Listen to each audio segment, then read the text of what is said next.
नमस्कार साथियों, स्वागत है आपका हमारे YouTube चैनल में।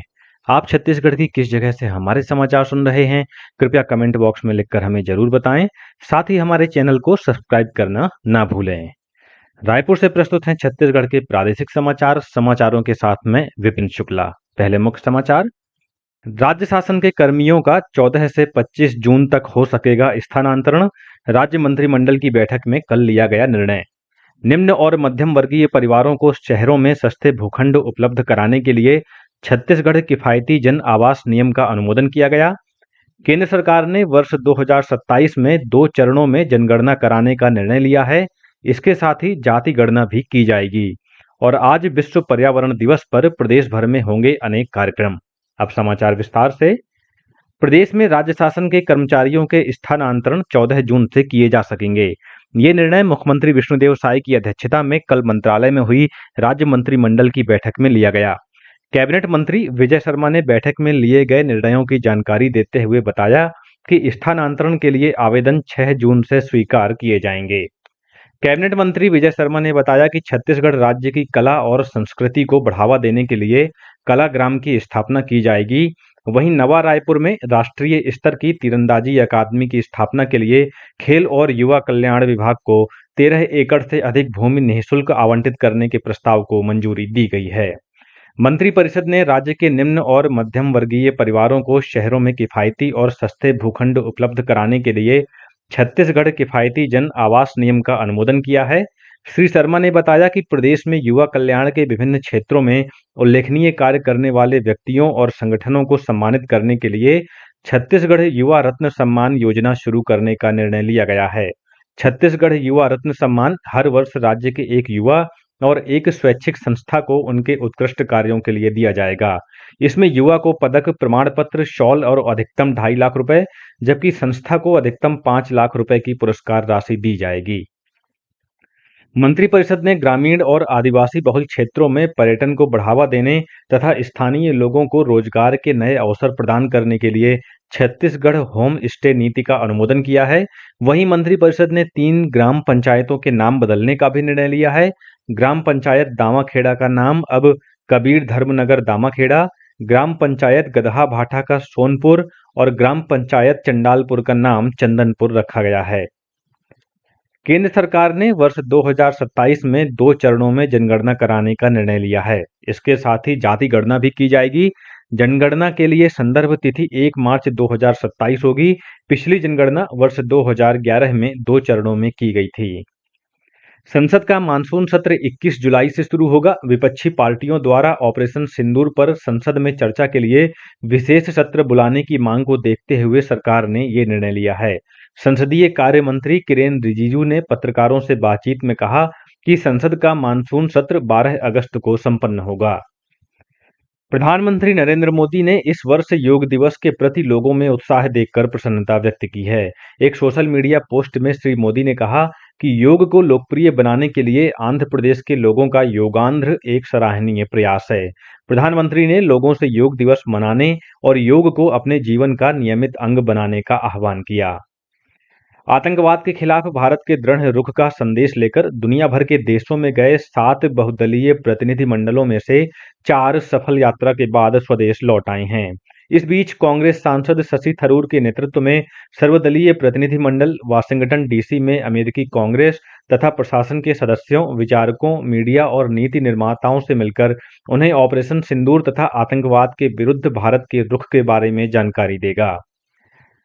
छत्तीसगढ़ में स्कूलों में युक्ति युक्तकरण के तहत राज्य के 16 जिलों के अतिशेष 4,456 सहायक शिक्षकों, प्रधान पाठकों और व्याख्याताओं की काउंसलिंग की प्रक्रिया पूरी हो गई है।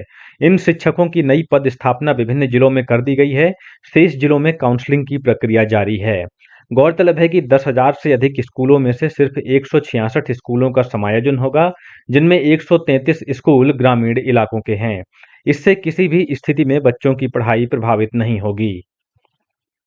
आज विश्व पर्यावरण दिवस है। इस अवसर पर छत्तीसगढ़ पर्यावरण संरक्षण मंडल द्वारा आज रायपुर स्थित नवीन विश्राम गृह में पोस्टर प्रतियोगिता का आयोजन किया जाएगा।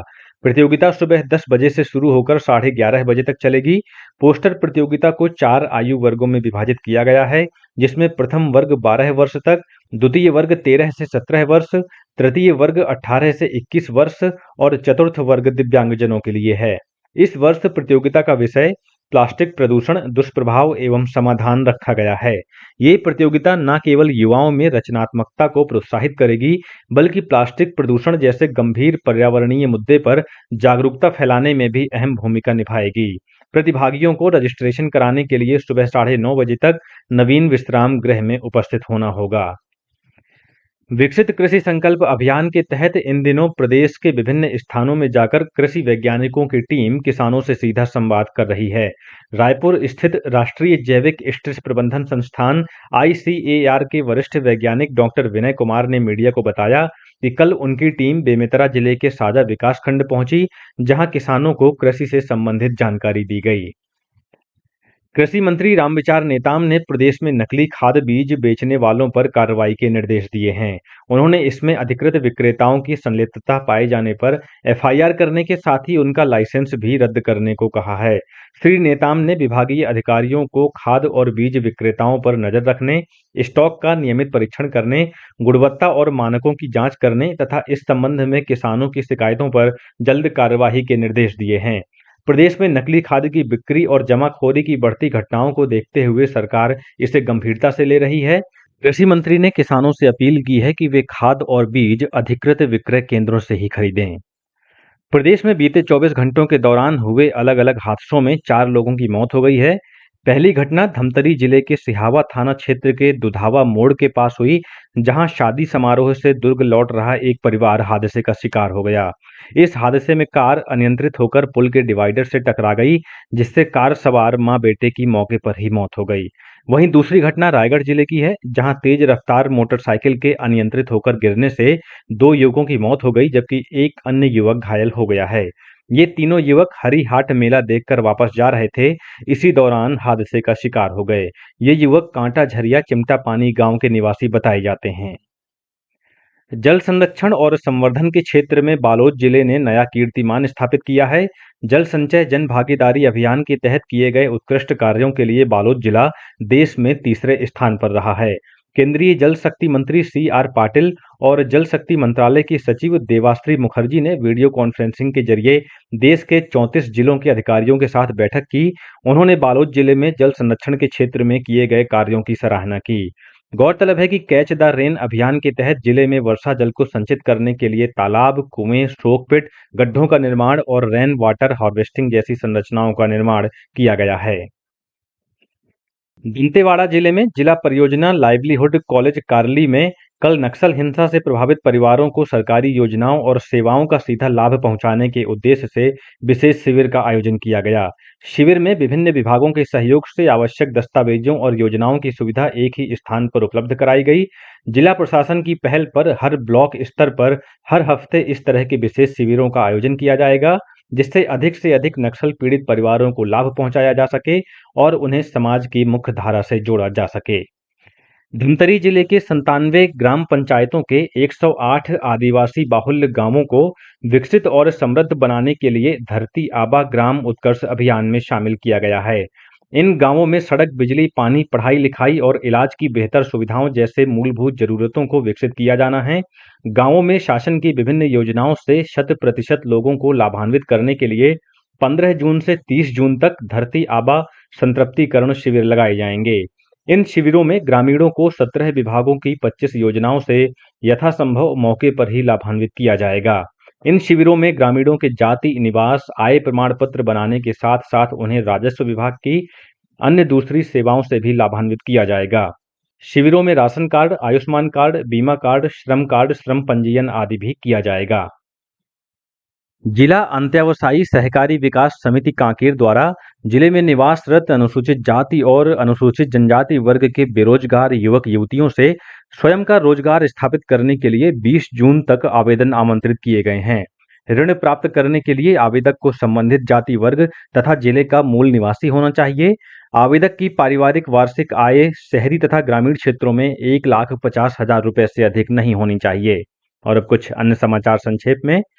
कार्यालय जिला रोजगार एवं स्वरोजगार मार्गदर्शन केंद्र कोंडागांव द्वारा 9 जून दिन सोमवार को लाइवलीहुड कॉलेज परिसर में 170 पदों पर भर्ती करने हेतु एक दिवसीय प्लेसमेंट कैंप का आयोजन किया जाएगा। राष्ट्रीय बुजुर्ग स्वास्थ्य देखभाल कार्यक्रम के तहत कल महासमुंद जिले में दाई बाबा दिवस का आयोजन किया गया और कोरबा जिले में एक महिला से फर्जी सीबीआई अधिकारी बनकर 25 लाख रुपए से अधिक की ठगी का मामला सामने आया है। इसी के साथ छत्तीसगढ़ के समाचारों का ये बुलेटिन समाप्त हुआ। नमस्कार।